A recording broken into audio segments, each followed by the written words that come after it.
Thanks, Brian. So here we are at Jackson Hole at the Casper restaurant, and I'm here with two very nice people whom I have met yesterday already. Kate on the left-hand side and Matt on my right-hand side.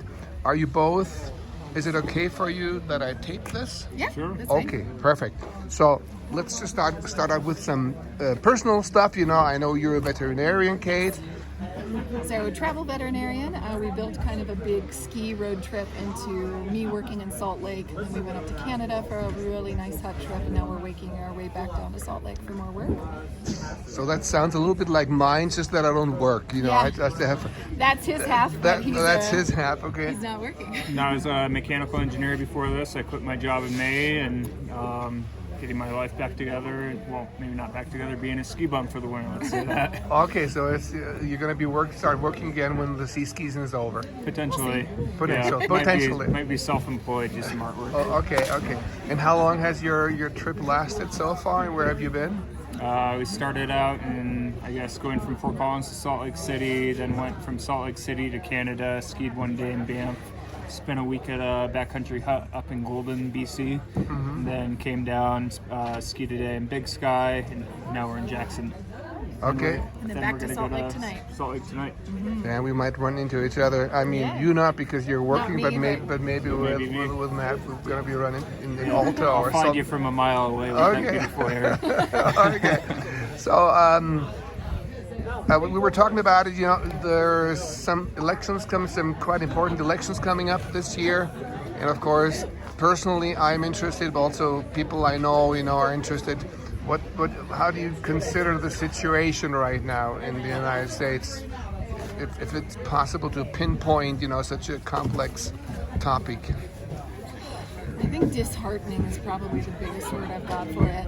Like, it used to be all the news outlets would jump over Obama because he wore a tan suit or didn't wear a little flag pin, and now people can say just absolute vitriol towards one another, and just be really hateful, and somehow it's like prized for being an outsider and thinking differently and saying what you mean, all these things, rather than like, how about just be a good person. But so I don't know. I think it's So very, it's- very divisive, very very disheartening, very polarized. very polarizing. Yeah. Matt? I feel the same way. Ever since Trump came and became president, it's created a huge division in America. There's a great documentary called The Social Dilemma that couldn't describe it better, of basically social media showing you what you want to see, especially with politics, and it's created a huge division in America, and it's really sad. People are losing friends over it, and just because they voted for one party or another doesn't mean they're a bad person. But yeah, it's ever since Trump came, things have gotten pretty ugly. Yeah. So, what do you think is America's role in the future? Internationally, because I mean, we're affected. If you withdraw from the NATO, would be stupid. But also for America, because. Oh, that's an excellent question. I don't know the answer of. I feel like America's always touted themselves as being sort of like the world leader, the world police, the world everybody looks to America. We're the biggest superpower, et cetera, et cetera. And now sometimes we feel a bit like a joke. So I don't know what our role is in the future. I'm crossing my fingers. I tend to find myself living. I always say I live in La La Land. We have become politically so horrible where I basically don't want to be involved anymore. You got to pick from shit and shittier. It's really difficult. So I can. But are you gonna go and vote? Go out and Yes. vote? Oh yeah. Well, Okay. so- I'm glad to hear that. I can't complain about this, but I didn't have a say in it. No, because this withdrawal sometimes lead to a total abs.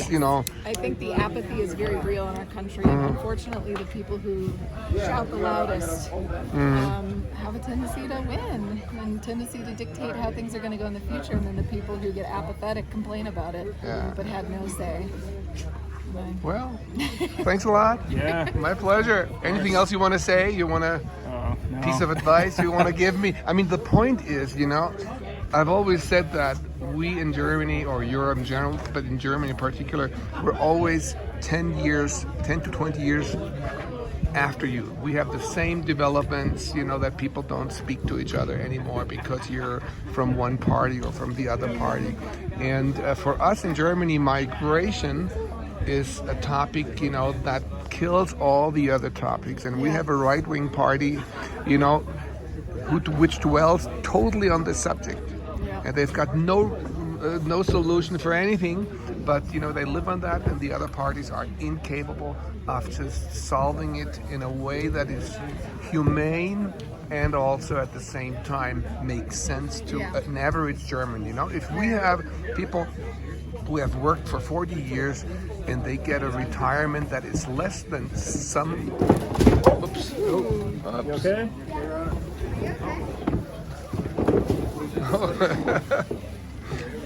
You know, this person has worked for such a long time gets less money per month than the migrant who's coming from North Africa or from Central Africa, wherever. It's hard to make. And you have the same problem with the Mexicans. I mean, I was surprised to see how many Mexicans there were, or there are in Colorado. You know, I mean, I went into a Kentucky Fried Chicken. I was the only English-speaking person, and I'm a foreigner. Okay, so let's see how that goes, but.